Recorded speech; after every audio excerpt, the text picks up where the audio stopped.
Hello दोस्तों, क्या आप जानते हैं कि धनतेरस क्यों मनाया जाता है? धनतेरस की कहानी। भारत त्योहारों का देश है। विभिन्न त्योहारों पर अलग अलग पौराणिक कथाएं प्रचलित हैं। इसी प्रकार धनतेरस पर भी यमराज की एक कथा बहुत प्रचलित है। कथा कुछ इस प्रकार है। पुराने जमाने में एक राजा हुए थे, राजा हिम। उनके यहाँ एक पुत्र हुआ तो उसकी जन्म कुंडली बनाई गई। ज्योतिषियों ने कहा कि राजकुमार अपनी शादी के चौथे दिन सांप के काटने से मर जाएगा। इस पर राजा चिंतित रहने लगे।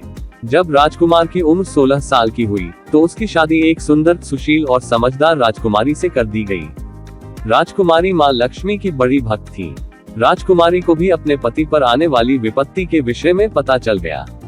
राजकुमारी काफी दृढ़ इच्छा शक्ति वाली थी। उसने चौथे दिन का इंतजार पूरी तैयारी के साथ किया। जिस रास्ते से सांप के आने की आशंका थी, वहां सोने चांदी के सिक्के और हीरे जवाहरात आदि बिछा दिए गए। पूरे घर को रोशनी से जगमगा दिया गया। कोई भी कोना खाली नहीं छोड़ा गया, यानी सांप के आने के लिए कमरे में कोई रास्ता अंधेरा नहीं छोड़ा गया। इतना ही नहीं, राजकुमारी ने अपने पति को जगाए रखने के लिए उसे पहले कहानी सुनाई और फिर गीत गाने लगी। इसी दौरान जब मृत्यु के देवता यमराज ने सांप का रूप धारण करके कमरे में प्रवेश करने की कोशिश की तो रोशनी की वजह से उनकी आंखें चुंधिया गईं।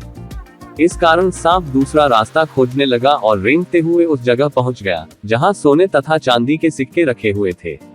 डसने का मौका न मिलता देख विषधर भी वहीं कुंडली लगाकर बैठ गया और राजकुमारी के गाने सुनने लगा। इसी बीच सूर्य देव ने दस्तक दी, यानी सुबह हो गई। यम देवता वापस जा चुके थे।